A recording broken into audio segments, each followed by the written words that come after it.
وقالت اليهود والنصارى نحن أبناء الله وأحباؤه قل فلم يعذبكم بذنوبكم بل أنتم بشر ممن خلق يغفر لمن يشاء ويعذب من يشاء ولله ملك السماوات والأرض وما بينهما وإليه المصير. يا أهل الكتاب قد جاءكم رسولنا يبين لكم على فترة من الرسل أن تقولوا ما جاءنا من بشير ولا نذير فقد جاءكم بشير ونذير والله على كل شيء قدير. وإذ قال موسى لقومه يا قوم اذكروا نعمة الله عليكم إذ جعل فيكم أنبياء وجعلكم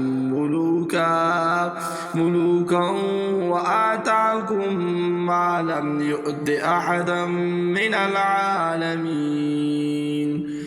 يا قوم ادخلوا الأرض المقدسة التي كتب الله لكم ولا ترتدوا على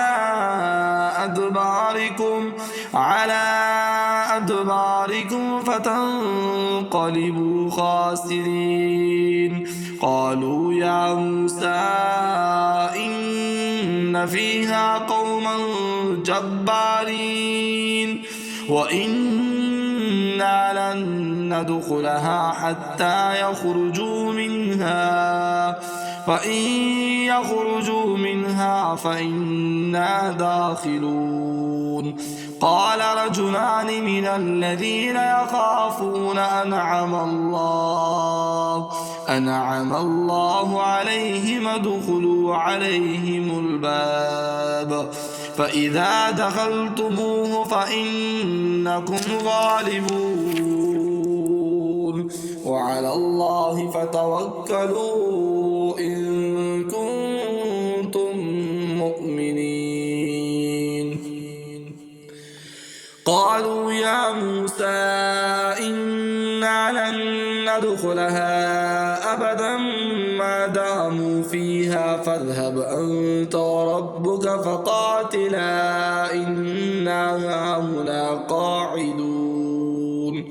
قال رب إني لا أملك إلا نفسي وأخي فافرق بيننا وبين القوم الفاسقين. قال فإنها محرمة عليهم 40 سنة يتيهون في الأرض فلا تأس على القوم الفاسقين. واتل عليهم نبأ ابني آدم بالحق إذ قربا قربانا فتقبل من أحدهما ولم يتقبل من الآخر قال لأقتلنك قال إنما يتقبل الله من المتقين. لئن بسطت إلي يدك لتقتلني ما أنا بباسط يدي إليك لأقتلك إني أخاف الله رب العالمين.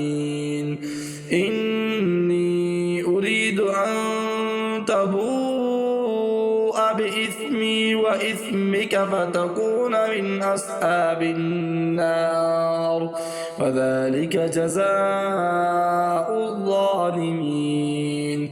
فطوعت له نفسه قتل أخيه فقتله فأصبح من الخاسرين. فبعث الله غرابا يبحث في الأرض ليريه كيف يواري سوءة أخيه قال يا ويلتى عجزت أن أكون مثل هذا الغراب فأواري سوءة أخي فأصبح من النادمين. من أجل ذلك كتبنا على بني إسرائيل أنه من قتل نفسا بغير نفس أو فساد في الأرض فكأنما قتل الناس جميعا ومن أحياها فكأنما أحيا الناس جميعا. ولقد جاءتهم رسلنا بالبينات ثم إن كثيرا منهم بعد ذلك في الأرض لمسرفون. إنما جزاء الذين يحاربون الله ورسوله ويسعون في الأرض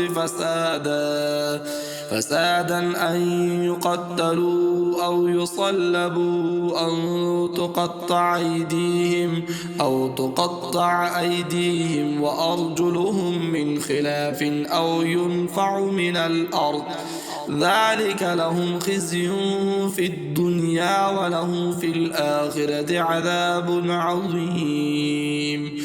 إلا الذين تابوا من قبل أن تقدروا عليهم فاعلموا أن الله غفور رحيم.